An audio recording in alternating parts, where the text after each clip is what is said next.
Hold on to your seats because what I'm about to drop on you is insane, unbelievable, and yet somehow all true. Have you ever wondered how someone could stare death in the face, watch everyone they love get torn away, battle cancer, dodge bullets, and still somehow walk out the other side? Well, meet Torrance Ivy Hatch Jr. You might know him as Boosie Badass, the man the universe seems determined to break over and over again. Death row? Check. Murder charges he didn't commit? Check. Drugs, cancer, near-death shootings, car crashes, and over 110 people he cared about. Gone, all before turning 40. And yet, here he is, alive, breathing, still making music, still stirring controversy. How does one man survive a lifetime designed to destroy him? What dark corners of the streets, the courts, and the hospital beds has he had to navigate just to see another sunrise? Tonight, we're peeling back the layers of chaos, betrayal, and sheer misfortune that have followed Boosie since day one. This isn't just a story, it's a warning, a spectacle, and a testament to survival against impossible odds. Stay close, because once we dive in, you'll see why some legends aren't made, they're forged in fire. If you thought surviving the streets was hard, try surviving the system, the bullets, the disease, and the heartbreak all at once. Torrance Ivy Hatch Jr., the man the world knows as Boosie Badass, is not your typical rapper. He's not just spitting bars or selling records. Nah, he's been on the front lines of life itself, facing more death and betrayal before 40 than most people see in a lifetime. You want a story of survival, of chaos, of a universe seemingly conspiring against one man? Pull up a chair, because this saga makes headlines look like a children's book. Back in 2008, things started spiraling fast. A routine traffic stop turned into a full-blown nightmare when deputies found him with substances and a strap. One moment, he was a young man grinding in the rap game. The next, the law had him in its grip. Charges piled on, probation violations extended his sentence, and a storm was brewing that would test him in ways no one could imagine. Fast forward to October 2009, and the streets got even darker. Terry Boyd, the brother of one of Boosie's baby mamas, was shot 6 times in his own home. Slumped in blood, with no forced entry, it looked like a professional hit. And because of that family connection, prosecutors went all in. By June 2010, the grand jury slapped Boosie with first-degree murder charges, claiming he orchestrated the killing, paying a 17-year-old named Michael Marlowe Mike Louding $2,800 to carry it out. Death row loomed, Louisiana's system ready to take him down. He was sent to Angola, the infamous maximum security prison. Imagine that, a young man staring at the possibility of execution, locked in a cell where the walls whisper stories of men who never walked out. The prosecution built a mountain of evidence, or at least what they thought was evidence. They had a taped confession from Marlowe Mike, phone records tying the kid to Boosie's studio, and even the tattoos on Mike's body, which the court twisted into supposed proof. Yo, Boosie, who's next? Read the ink, conveniently positioned next to a chopper. The DA paraded it around like a trophy. They even flipped Boosie's music, playing his lyrics like confessions. Tracks like 187 and Body Bag weren't art in the courtroom. They were ammunition. Jurors listened, heads nodding, eyebrows raising, absorbing every word as if it were gospel. But Boosie, he was calm. He knew the weight of loyalty, the cost of speaking, and he held his silence like armor. Months into the bid, Marlowe Mike reached out. Letters arrived, apologies spilling out inked in remorse. He admitted he'd lied under pressure, painted into a corner by dirty cops and fabricated threats. Boosie knew the truth was coming to light. He had faith in the kid, his co-defendant, someone he treated like family, signed paperwork for at school, as a guardian even. Loyalty and trust were the weapons Boosie wielded better than any Lauer or evidence chart. In court, Marlowe Mike took the stand, reversed his story, and told the jury straight up that Boosie had nothing to do with the killing. The courtroom gasped, the prosecution faltered, and less than an hour later the jury came back. Not guilty. 36 minutes. Some say 36 minutes flat. A life saved in what felt like a heartbeat. But freedom wasn't instant. Boosie still had years to serve for the lesser drug charges before. March 2014. The mindset he carried through all of this was what set him apart. He refused to cooperate with the feds. He wouldn't betray anyone, wouldn't snitch, wouldn't play ball for personal gain.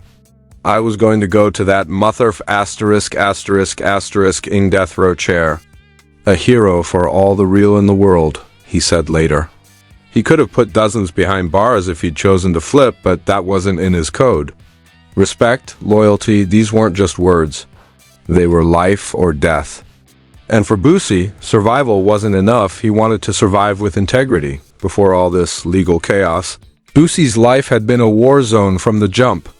Born November 14, 1982, in Baton Rouge, Louisiana, he came up in West Garfield Street, one of the most dangerous neighborhoods in the country. The kind of streets where the body count was almost a metric for daily life. His mom, Connie Hatch, was a school principal, a symbol of hope, education, structure.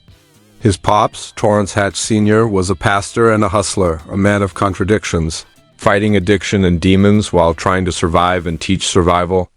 Young Boosie grew up in a home full of tension, watching the battle between dreams and destruction unfold daily. One of 8 kids, attention and resources were scarce. He learned early how to fend for himself. At 10, he saw his first dead body, a trauma most people don't survive mentally, let alone grow into a music legend afterward. Add to that a chronic condition, type 1 diabetes.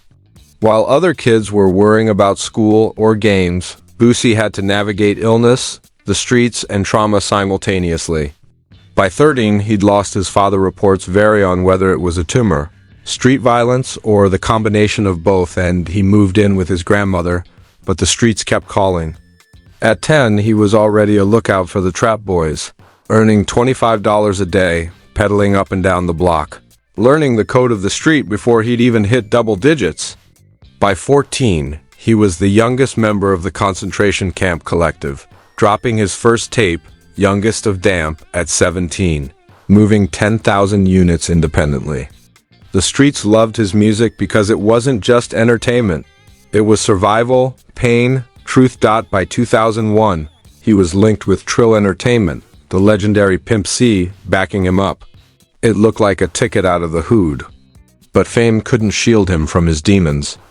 Around 19 or 20, lean came into his life. What started as casual sipping became a full-blown addiction, one that almost destroyed him. He estimates he spent over $2 million on codeine over the years, turning his home into a syrup-stocked fortress. Diabetes plus lean plus constant hospital trips made him a walking crisis. Staff at the hospital even gave him a permanent room because he was there so often. And when Pimp C passed in 2007 from a codeine overdose, most would have taken it as a warning. Not Boosie. He doubled down. 232-ounce paints of codeine a day, mixing syrup with cigarettes, popping pills, ignoring warnings. He was the boss, untouchable, or so he thought. Addiction wasn't just a habit. It was a survival mechanism, a coping method, a way to numb the chaos surrounding him. It would take prison to finally break the hold of that poison. Locked up at Angola, cut off from everything he relied on, Boosie had to go through withdrawals cold turkey. 7 days straight of nausea, vomiting, diarrhea, the kind of pain that would make most men pray for death. But for Boosie, it was another battle to survive. He endured.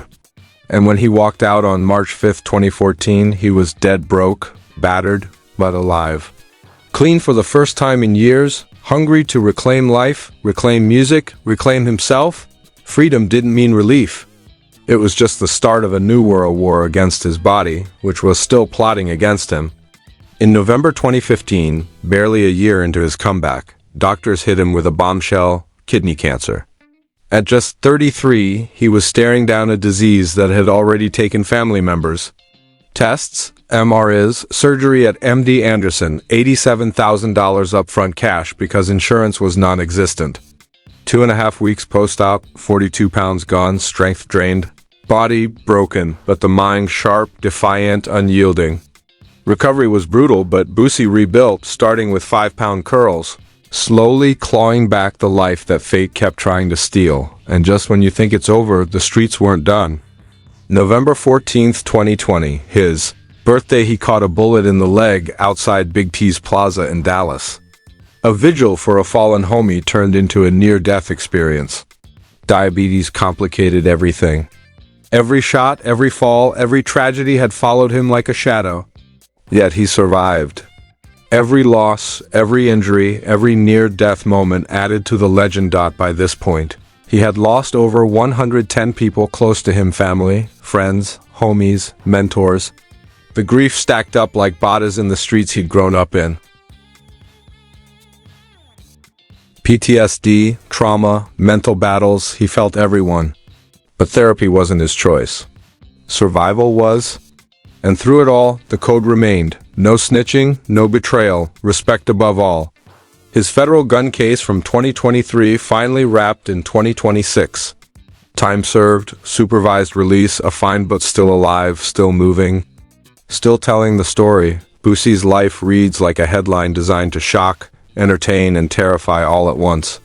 Death row, addiction, cancer, bullets, tragedy, betrayal. And yet somehow he keeps walking. And this is just the beginning. What he survived barely scratches the surface of the chaos that defines him. The streets had already marked him. The courts had tried to bury him, but the world didn't know the full extent of Boosie's battles yet. What happened behind closed doors in those hospital rooms, courtrooms, and studio sessions was something most people couldn't even imagine. While fans saw music and videos, the reality was far darker: a life peppered with betrayals, conspiracy, and the kind of chaos that only the hood and the system could produce together. Some say surviving death row and dodging murder charges is enough to define a man. Boosie? That was just the beginning. The public rarely saw the real Boosie, the man constantly fighting battles most people couldn't spell, let alone face. Sources close to the rapper, who asked to remain anonymous for fear of retaliation, revealed that the period after his acquittal on the Boyd case was riddled with threats, both subtle and violent. One insider said, "Man, they thought the trial was over, but Boosie was still a target. Streets don't forget, enemies don't sleep, and law enforcement? They were waiting for him to slip." Every move he made was scrutinized, every studio session a potential trap.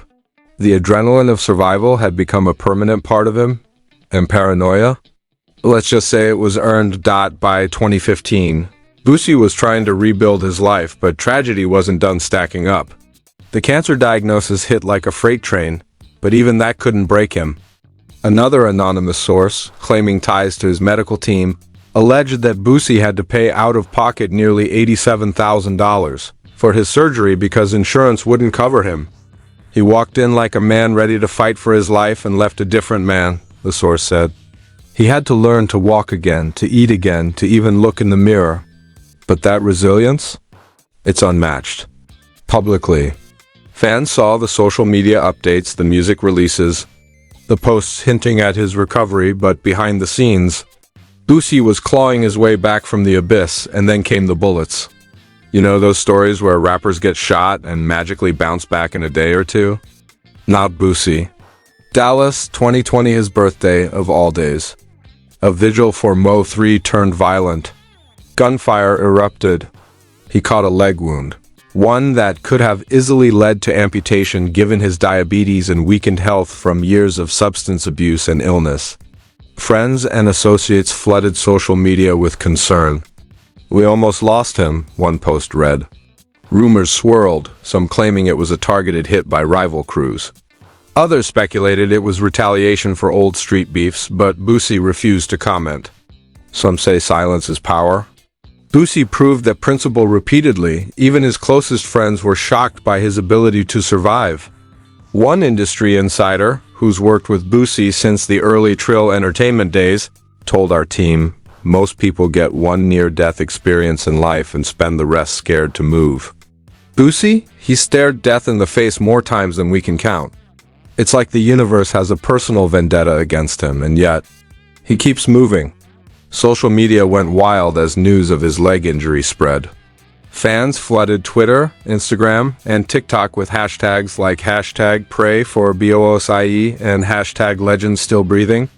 Hip-hop forums exploded with speculation. Was this an inside job? Gang-related retaliation, or just the universe testing his resilience again? The speculation only fueled the legend. Every scar, every injury, every misfortune added layers to the mythos of Boosie Badazz. The man wasn't just surviving. He was becoming an emblem of endurance in hip-hop culture, but let's not forget the other tragedies his family. His pops passed when Boosie was 13, older siblings gone in accidents, grandparents leaving in quick succession. By the early 2020s, over 110 people close to him had died. Some of it violence, some illness, some just bad luck. Every birthday, every holiday, it's another reminder, said one close friend, voice heavy with emotion. You think you're celebrating life, but he's carrying decades of loss on his back? Mental health? PTSD, anxiety. You name it. The weight of that much trauma would crush anyone else, but Boosie carried it like armor. Still, the psychological toll is undeniable. He admits to sleepless nights, flashbacks, and emotional moments he hides from the public. Fast forward to 2023, and Boosie faced yet another challenge: a federal gun case. Sources revealed that the investigation spanned multiple states and involved undercover operations, surveillance footage, and dozens of interviews. Boosie could have cooperated, testified, and potentially minimized consequences, but his code remained intact. Rats are selfish, he said in a rare interview. They don't think about the people left behind. They think about themselves. That's why I never fold. His respect in the streets and in hip-hop circles skyrocketed because of that stance. No one could question his loyalty, even if they questioned his choices. The public reaction to this case was intense. Hip-hop news outlets, TMZ-style gossip forums, and even mainstream news platforms picked up the story.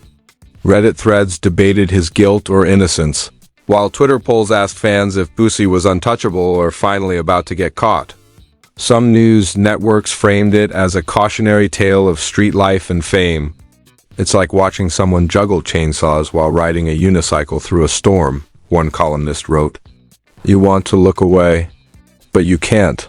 And that's Boosie's life in a nutshell: relentless, chaotic, and mesmerizing. Anonymous sources close to the legal teams hinted at the tension behind the scenes.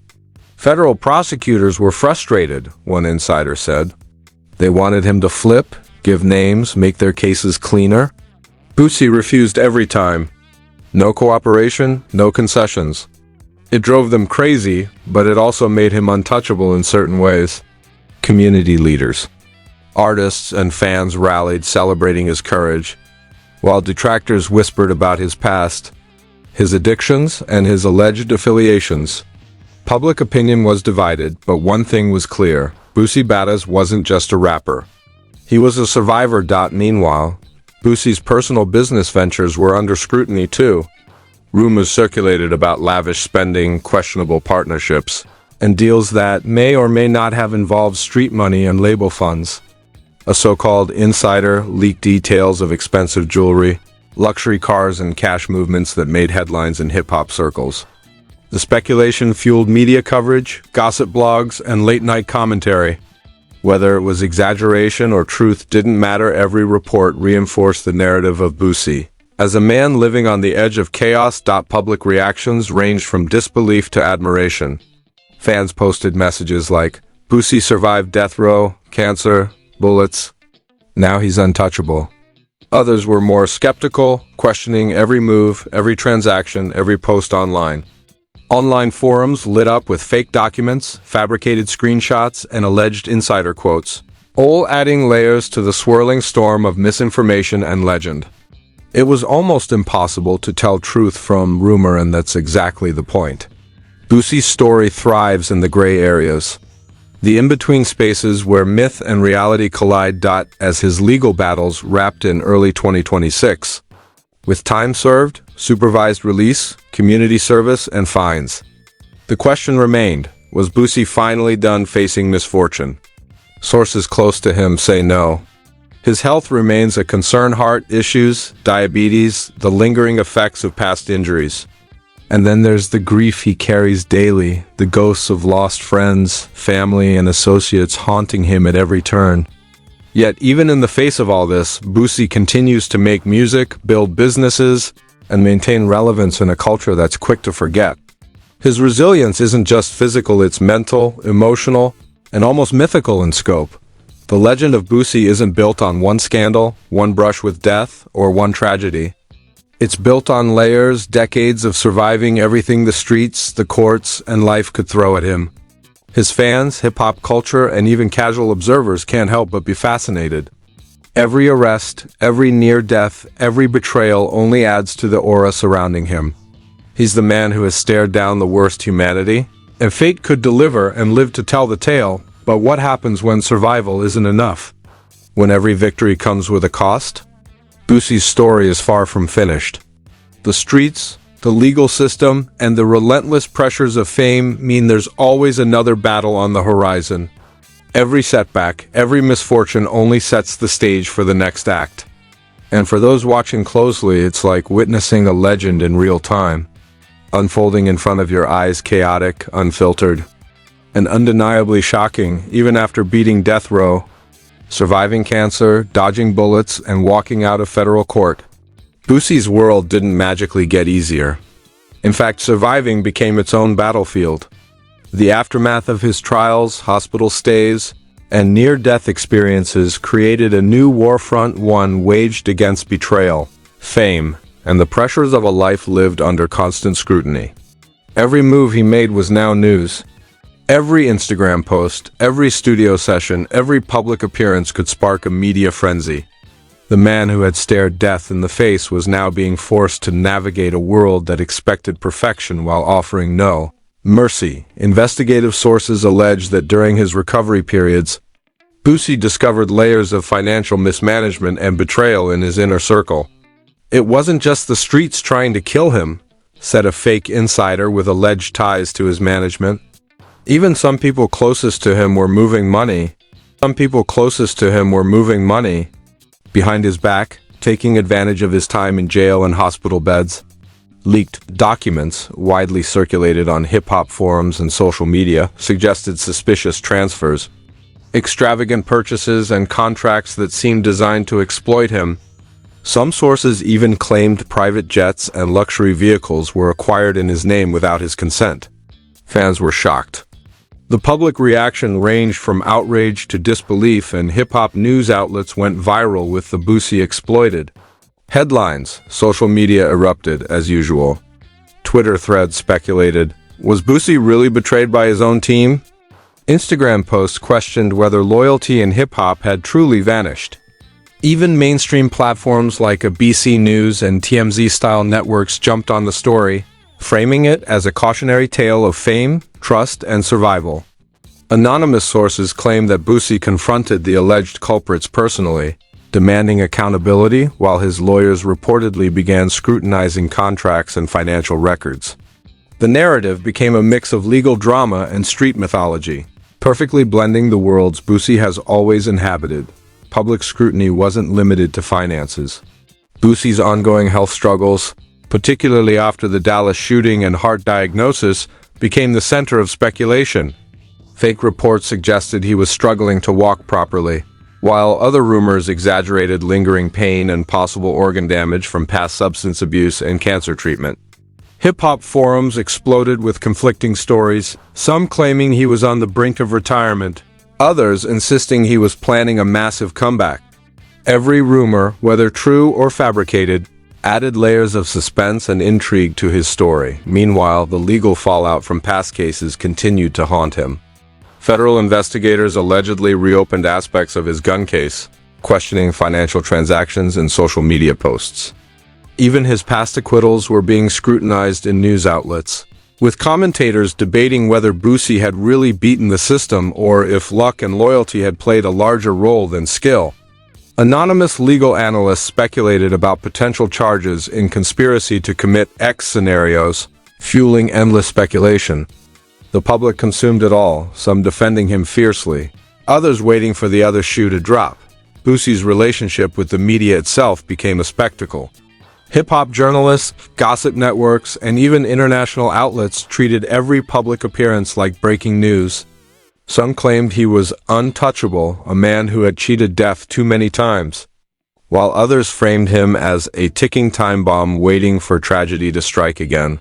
Fake leaks of supposed personal conversations, texts, and even voice memos spread across social platforms, all adding layers to the ongoing narrative. The chaos only amplified his legend. And then came the personal toll. Sources close to Boosie report that the mental strain was crushing. Friends say he experiences frequent flashbacks from childhood trauma, the murder trial, cancer battles, and countless near-death experiences. It's like living with a constant shadow over your shoulder, one source claimed. Even when he smiles, there's a weight you can feel. He survived everything, but that doesn't mean he's untouched by it. Fans, of course, only see the surface, the music, the interviews, the social media posts, but the reality behind closed doors paints a much more intense picture. Even as Boosie rebuilt his career, his enemies and detractors didn't let up. Rival rappers, old street enemies, and critics seized on every misstep. Fake news stories proliferated, suggesting he was involved in illegal activity, that he was being investigated again, that health issues were worse than admitted. Leaked insider reports described lavish parties and supposed underground deals that didn't exist, all designed to pressure Boosie and test his resilience. And yet, time and again, he countered with statements of perseverance, loyalty, and refusal to cooperate with anything that might compromise his principles. Financially, he had to rebuild as well. After years of legal fees, medical bills, and alleged exploitation by insiders, Boosie reportedly faced near bankruptcy at multiple points. Fake bank statements and fabricated screenshots circulated online, showing red numbers, luxury car payments, and medical bills in the hundreds of thousands. Some outlets exaggerated, claiming he was on the brink of losing everything. And yet he bounced back, launching new music, tours, and business ventures. Every comeback was met with celebration. Every setback analyzed and speculated upon by fans, media, and online trolls alike. Boosie's resilience inspired some and infuriated others. Some hip-hop stars claimed his story was too extreme to be real. Others elevated him as a symbol of endurance and street loyalty. "You can't even imagine what he's been through," one alleged insider said. "This isn't just surviving. This is rewriting what it means to endure life's worst. Death row, bullets, cancer, betrayal. He's lived it all and walked out standing." It wasn't just the streets or the industry paying attention. Mainstream media outlets picked up the narrative, reporting on the supposed miracle of Boosie as if it were a news phenomenon. A combination of factual elements, rumors, and fabricated drama created an endless cycle of coverage. The story took an even darker turn when public attention shifted to his personal life. Alleged feuds, family disputes, and supposed estrangements made headlines. Fake social media posts claimed he was isolating himself, that his team was splitting, that he had enemies plotting retaliation. Some leaks suggested he had private security on 24/7 alert, while others claimed he was secretly working with investigators to monitor old threats. The truth is, no one could tell. But the narrative thrived. By early 2026, as his federal case wrapped, Boosie's life looked like a blueprint for survival against all odds. Time served, legal battles resolved, medical battles won, and public scrutiny at an all-time high. Yet the question remained, could he finally catch a break? Industry insiders speculate about potential record deals, media appearances, and collaborations, all framed against the backdrop of his past near-death experiences and ongoing health concerns. "He's a living legend," one fake source said. But legends carry scars, and Boosie's are everywhere. Even in the face of all this, Boosie's philosophy remained unchanged. Rats and snitches? Still unforgivable. Loyalty? Paramount. Survival? Mandatory? Fans, observers, and media outlets continued to dissect his every word, tweet, and lyric, while Boosie continued to operate in a world that tried to break him at every turn. And through it all, the public, from hip-hop heads to casual followers, remained glued to the saga. Every interview, every social post, every court filing became a viral event. In many ways, the legend of Boosie Badazz is self-perpetuating, a constant cycle of danger, triumph, and chaos. What's clear from the past 2 decades is this: Boosie isn't just a survivor. He's a phenomenon. His story isn't a single headline, a single scandal, or even a single tragedy. It's decades of navigating death, betrayal, addiction, illness, and the pressures of fame, all while maintaining a presence that commands respect in every corner of hip-hop culture. The man who faced execution, bullets, cancer, and the loss of over 110 close associates isn't just breathing. He's thriving on a level few can understand, but the lingering question remains, for someone who has survived so much, how much more can the world throw at him? Legal scrutiny, street rivalries, financial pressures, health crises, each of these could have ended lesser men. Boosie, however, remains a symbol of endurance, street wisdom, and sheer willpower. Every fake leak, every rumor, every fabricated scandal only amplifies the myth. And in a world that thrives on shock, drama, and viral sensation, Boosie Badass is the ultimate story, a man whose misfortune is so extreme. It becomes his power. So now you know the full story, the near-death experiences, the betrayals, the hospital beds, the bullets, the courtrooms, the cancer fight, and the loss of over 110 people close to him. Boosie Badass isn't just surviving, he's rewriting what it means to endure, to rise, and to survive when the odds are stacked against you like a mountain. But the question is, how much more can one man take before the world finally catches up to him?